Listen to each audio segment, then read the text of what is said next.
درانه کتونکو السلام علیکم. زه محمد سلمان همدرد د حق غږ پښتو چینل خبري لنډیز کې ستاسو کوربه او ستاسو پام را اړوم د مهمو خبرونو لنډیز ته.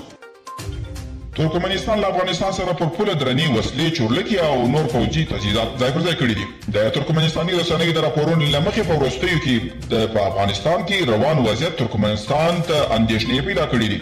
پاکستان وايي نړیوال دي د افغان عسکرو په لاره غشتلتیا کې مرستې وکړي. د ولسي جرګې غړو د خپلو خبرو پر مهال ویل چې امنیتي ادارو په مشرتابه کې کمزوري او د مسؤلیت پر وړاندې بې پروایي د دې سبب شوی چې جګړې دوام وکړي او د هیواد وضعیت ورتربلي کړکېچن شي. او د افغانستان او پاکستان چارواکو د پنځشنبې په ورځ په یو ډول مراسمو کې د افغانستان او پاکستان د ترانزیت سوداګریز تړون د PTTA د شپږو نورو میاشتو لپاره لاسلیک کړ.